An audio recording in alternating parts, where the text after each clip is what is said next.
2017-18 அவர்கள் போட்டு விட்டார்கள். மாதம் 30 ரூபாய் வீட்டுக்கு. 2017-18 அவர்கள் போட்டு விட்டார்கள். மாதம் 30 ரூபாய் வீட்டுக்கு. மாதம் நான் ஃபேக்டரிக்கு 300 ரூபான்னு போட்டாங்க. 7-8 வருஷம் வசூல் பண்ணேன். வசூல் பண்ணாத தொகை 118 கோடி. 118 கோடி இப்போ போய் கொடுறான்னு சொன்னால் நீங்கள் சண்டை போடுறீங்க. நீங்கள் சண்டை போடுறீங்க. நீங்கள் சண்டை போடுறீங்க. நீங்கள் சண்டை போடுறீங்க. இதை வாங்கலைன்னா ஒன்றிய அரசு எங்களுக்கு பணம் தர மாட்டேங்கிறோம். நீங்கள் பாருங்க, மற்றத்துக்கு 2 பக்கம் அடி. நீங்களும் பணம் தரல, எங்களை போச்சுக்கிறீங்க.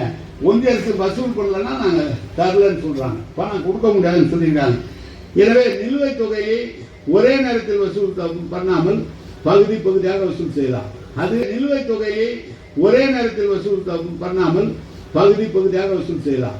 அது செய்யலாம். ஆனால் நீங்கள் எங்களுக்கு தள்ளுபடி செய்து தர வேண்டும் என்று சொல்லியிருக்கிறீர்கள்.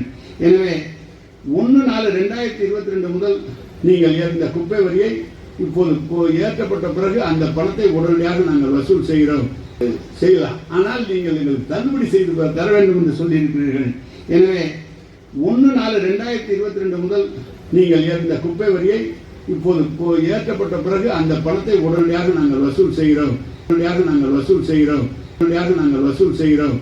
5 ஆண்டு காலத்திற்கு இருக்கிறதை தள்ளுபடி செய்வதற்கு இது நிதி சம்பந்தப்பட்ட விஷயம் என்ற காரணத்தால் நான் அறிவிக்க இயலாது. மாண்பு முதலமைச்சரோட அனுமதியை பெற்று அவர்களிடம் சொல்லி இதை தள்ளுபடி செய்து அதுக்கு உள்ள நடவடிக்கை எடுப்போம். அது மாண்பு முதலமைச்சர் அவர்கள் அறிவிப்பார்கள் என்பதை உங்களுக்கு நான் சொல்கிறேன்.